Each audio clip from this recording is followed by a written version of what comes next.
bienvenue sur notre chaîne. Ok, pour cette nouvelle vidéo, nous allons voir la PCR et les différents variants de la PCR. Bon, d'abord, on va commencer par la définition. Quand on entend parler de la PCR, il faut juste savoir que c'est une réaction en chaîne, une multiplication. Il faut comprendre que c'est une multiplication, une amplification d'une séquence bien précise. Et la PCR même signifie polymérase chain reaction. Donc, c'est une réaction en chaîne d'une séquence cible d'un brin ou bien d'une partie qu'on a précisée, qu'on veut amplifier, qu'on veut multiplier. Ok, bon, d'abord pour les variantes de la PCR, nous avons la PCR classique elle-même et nous avons la RT-PCR et enfin nous avons la PCR en temps réel. La RT-PCR, elle fait la rétrotranscription, donc elle quitte de l'ARN en ADN avant de passer à l'amplification.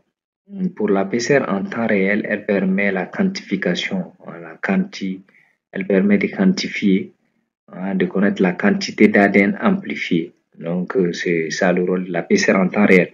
Vidéo ici, nous allons parler de la PCR classique, qui est la première PCR. Ici, la base de la PCR. Il faut d'abord connaître, cela est très important. Maintenant, avec le temps, nous allons voir les autres PCR dans d'autres vidéos si cela vous intéresse. Ok, bon, pour la PCR classique, pour faire une PCR classique, on a besoin d'une séquence cible d'ADN. Donc, prenons l'exemple de l'image à droite ici. Imaginons que cette zone en verte, c'est la zone que l'on veut amplifier, c'est-à-dire l'on veut multiplier. Pourquoi on veut amplifier ou multiplier? Imaginons qu'on a une pomme, par exemple, qui a la saveur sucrée. Elle est très sucrée et qu'on a besoin de cette saveur-là. Quand on a besoin de ça, on va prendre une partie de la pomme, une petite portion qu'on va amplifier par PCR et on va l'insérer chez une autre plante qui aura aussi la même saveur sucrée et qui va produire aussi les fruits sucrés. Donc, c'est l'un des buts aussi de la PCR classique comme ça. Ok, maintenant avec le temps, les PCR ont évolué, d'où on a RT-PCR et PCR en temps réel qui sont les plus utilisés aussi aujourd'hui. Mais il faut connaître la base de la PCR, qui est la PCR classique, qui est très intéressante. Ok, après les séquences cibles, nous avons besoin de plusieurs éléments, des différents composants et des réactifs, à savoir par exemple l'échantillon d'ADN qu'on a parlé de ça tout à l'heure. L'échantillon d'ADN, on doit connaître la zone qu'on veut multiplier ou amplifier. La zone cible, elle doit être connue. Et donc, cette zone, elle contient aussi la région d'ADN qu'on va amplifier, comme on a dit tout à l'heure. On a besoin de désoxynucléotide triphosphate. Donc, on va prendre ici l'exemple le plus simple. Par exemple, dans la construction d'une maison, par exemple, ici, l'échantillon d'ADN sera ici comme notre terrain qu'on veut construire dessus. Et les désoxynucléotides triphosphate représenteront les briques. Ça sera comme les briques de construction qui seront utilisées par l'ADN polymérase pour la construction. Ici, nous avons aussi besoin de l'ADN polymérase dont on parlait de ça tout à l'heure. Et l'ADN polymérase va servir de maçon. C'est lui qui va servir de construire nos nouvelles séquences. Et l'ADN polymérase va synthétiser les nouveaux brins d'ADN. Et cet ADN polymérase doit être bien choisi. Il doit résister à la température lors de la dénaturation. Lors de la dénaturation, la température est élevée. Par contre, notre ADN polymérase doit être résistant.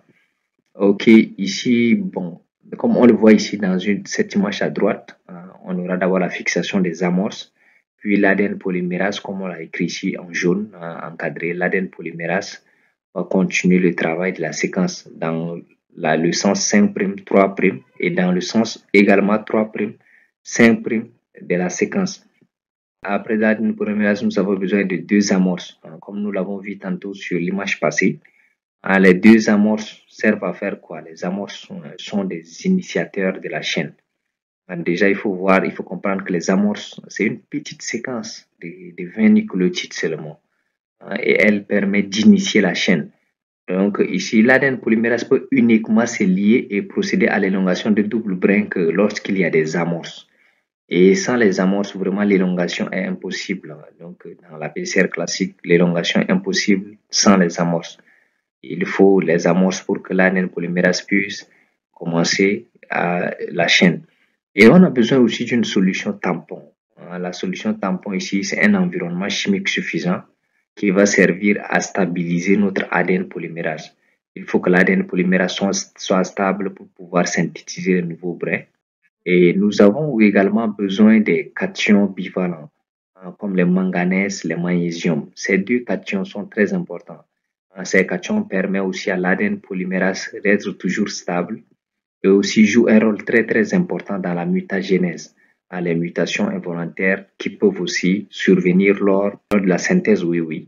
Et par contre, pour la PCR classique, elle se passe en 4 étapes.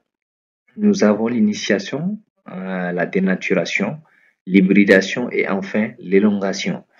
Mais bon, comprenez ici que l'initiation n'est pas une étape en tant que telle.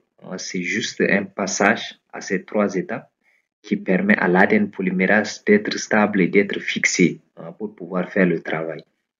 Ici, bon, donc on a en réalité 3 étapes, la dénaturation, l'hybridation, l'élongation. Donc la dénaturation est la première étape qui se passe dans une température entre 94 à 98 degrés Celsius. Et lors de la dénaturation, les deux brins d'ADN sont séparés. Nous savons bien que l'ADN est bicaténaire. Ça veut dire qu'elle a deux brins qui sont orientés dans le sens 5', 3' et 3', 5'. Donc, lors de la dénaturation, on va élever la température pour pouvoir séparer les deux brins d'ADN. Et après, lors de l'hybridation, qui est la deuxième étape, nos amorces vont venir se fixer de part et d'autre de nos deux brins séparés dans le sens 5', 3' et 3', 5'. Les amorces seront fixées.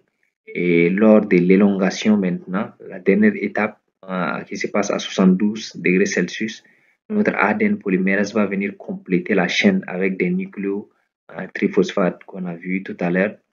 Donc, ici, l'ADN polymérase va faire la synthèse, va continuer la synthèse de notre chaîne en faisant de la PCR. Donc, c'est ça qu'on appelle de la PCR, une réaction en chaîne qui va, en quelques heures, on aura des milliers, des centaines de brins séquencés synthétisés par notre ADN polymérase.